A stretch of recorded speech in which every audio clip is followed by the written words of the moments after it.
What's up, guys? It's me, Frankie, and today we are going to be talking about something a little bit different than a lot of the things that I've talked about over the course of this month.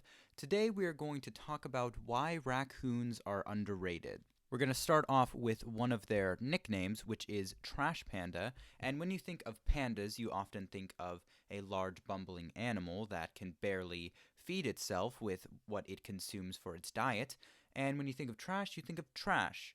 But those two things can, in some ways, describe raccoons, but not in all of them. Yes, they do enjoy to rummage around in other people's garbage cans, but when they are in an environment which is unimpeded by human intervention, they usually eat things along the lines of fruits, berries, nuts, fish, frogs, mussels, crayfish, insects, turtles, mice, rabbits, muskrats, and even bird eggs. Now, raccoons aren't necessarily apex predators, but just looking at some of the few things that were mentioned in that list that involve the death of another animal to be consumed, you have things like turtles and rabbits. And while those two things are on the opposite spectrums in terms of speed, to be able to catch up to a rabbit, that is a feat in and of itself, which is very impressive for an animal like the raccoon to be able to achieve on its own. When you think of turtles, you often think of their hard exterior shells that they always have with them. And that is just another thing that the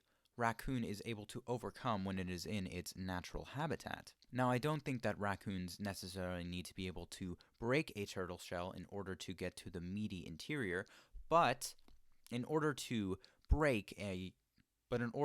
crack your average turtle shell, you need something up to 200 times the original turtle's weight in order to do that, in terms of force, that is. Now, yes, raccoons are probably unable to do this on their own, but they are still able to overcome a turtle's various defenses that come with its shell in order to subdue them in order for them to become their next meal.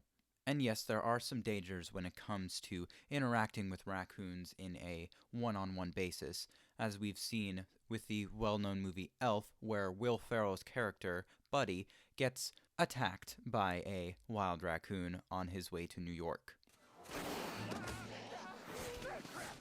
But removing ourselves from interactions like that, when you look up raccoons, you will often see pictures of them in a very, very adorable manner. Pictures such as the ones that are being shown on screen right now. Now, if you were to ask me if I were to want a raccoon as a pet, if it were to be domesticated, I would wholeheartedly tell you that I would enjoy that very much, given the fact that these animals have very, very adorable resting faces, and barring instances where they flare their teeth, which is not uncommon for house cats as well, these animals would make incredible pets, just in terms of looks alone.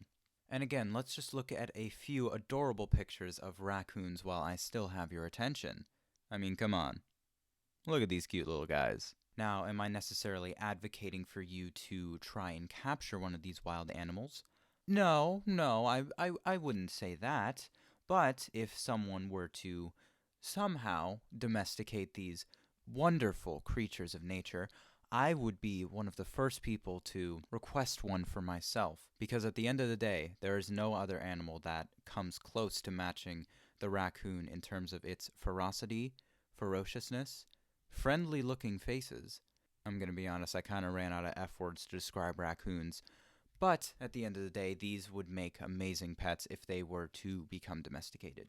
And with that being said, I'd like to thank you guys for watching. If you're new around here, please consider hitting that subscribe button for more content like this in the future. And with that being said, I'll catch you guys in the next video. Peace.